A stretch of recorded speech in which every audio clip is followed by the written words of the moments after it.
Kemudian datanglah orang-orang Farisi dan Saduki hendak mencobai Yesus. Mereka meminta supaya ia memperlihatkan suatu tanda dari sorga kepada mereka. Tetapi jawab Yesus, "Pada petang hari karena langit merah kamu berkata, hari akan cerah. Dan pada pagi hari karena langit merah dan redup kamu berkata, hari buruk. Rupa langit kamu tahu membedakannya, tetapi tanda-tanda zaman tidak.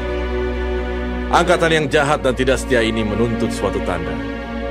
Tetapi kepada mereka tidak akan diberikan tanda selain tanda Nabi Yunus." Lalu Yesus meninggalkan mereka dan pergi. Pada waktu murid-murid Yesus menyeberang danau, mereka lupa membawa roti. Yesus berkata kepada mereka, "Berjaga-jagalah dan waspadalah terhadap ragi orang Farisi dan Saduki." Maka mereka berpikir-pikir dan seorang berkata kepada yang lain, "Itu dikatakannya karena kita tidak membawa roti." Dan ketika Yesus mengetahui apa yang mereka perbincangkan, ia berkata, "Mengapa kamu memperbincangkan soal tidak ada roti? Hai orang-orang yang kurang percaya. Belum juga kamu mengerti. Tidak kamu ingat lagi akan 5 roti untuk 5.000 orang itu? Dan berapa bakul roti kamu kumpulkan kemudian? Ataupun akan 7 roti untuk 4.000 orang itu? Dan berapa bakul kamu kumpulkan kemudian? Bagaimana mungkin kamu tidak mengerti bahwa bukan roti yang kumaksudkan? Aku berkata kepadamu, waspadalah terhadap ragi orang Farisi dan Saduki." Ketika itu barulah mereka mengerti bahwa bukan maksudnya supaya mereka waspada terhadap ragi roti, melainkan terhadap ajaran orang Farisi dan Saduki.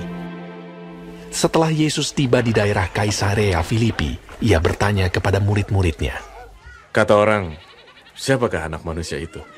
Jawab mereka, Ada yang mengatakan Yohanes Pembaptis, ada juga yang mengatakan Elia, dan ada pula yang mengatakan Yeremia atau salah seorang dari para nabi. Lalu Yesus bertanya kepada mereka, Tetapi apa katamu? Siapakah aku ini? Maka jawab Simon Petrus, Engkau adalah Mesias, anak Allah yang hidup. Kata Yesus kepadanya, Berbahagialah engkau Simon bin Yunus, sebab bukan manusia yang menyatakan itu kepadamu, melainkan Bapa-Ku yang di sorga. Dan aku pun berkata kepadamu, engkau adalah Petrus, dan di atas batu karang ini aku akan mendirikan jemaatku, dan alam maut tidak akan menguasainya. Kepadamu akan kuberikan kunci kerajaan sorga. Apa yang kau ikat di dunia ini akan terikat di sorga, dan apa yang kau lepaskan di dunia ini akan terlepas di sorga. Lalu Yesus melarang murid-muridnya supaya jangan memberitahukan kepada siapapun bahwa ia Mesias. Sejak waktu itu, Yesus mulai menyatakan kepada murid-muridnya bahwa ia harus pergi ke Yerusalem dan menanggung banyak penderitaan dari pihak tua-tua, imam-imam kepala, dan ahli-ahli Taurat, lalu dibunuh dan dibangkitkan pada hari ketiga. Tetapi Petrus menarik Yesus ke samping dan menegur dia, katanya, Tuhan, kiranya Allah menjauhkan hal itu.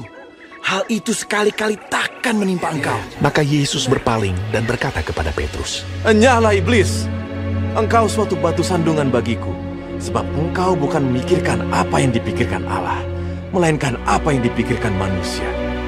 Lalu Yesus berkata kepada murid-muridnya, Setiap orang yang mau mengikut aku, ia harus menyangkal dirinya, memikul salibnya, dan mengikut aku. Karena barang siapa mau menyelamatkan nyawanya, ia akan kehilangan nyawanya. Tetapi barang siapa kehilangan nyawanya karena aku, ia akan memperolehnya. Apa gunanya seorang memperoleh seluruh dunia tetapi kehilangan nyawanya? Dan apakah yang dapat diberikannya sebagai ganti nyawanya? Sebab anak manusia akan datang dalam kemuliaan Bapanya, diiringi malaikat-malaikatnya. Pada waktu itu, ia akan membalas setiap orang menurut perbuatannya. Aku berkata kepadamu, sesungguhnya di antara orang yang hadir di sini, ada yang tidak akan mati sebelum mereka melihat anak manusia datang sebagai raja dalam kerajaannya.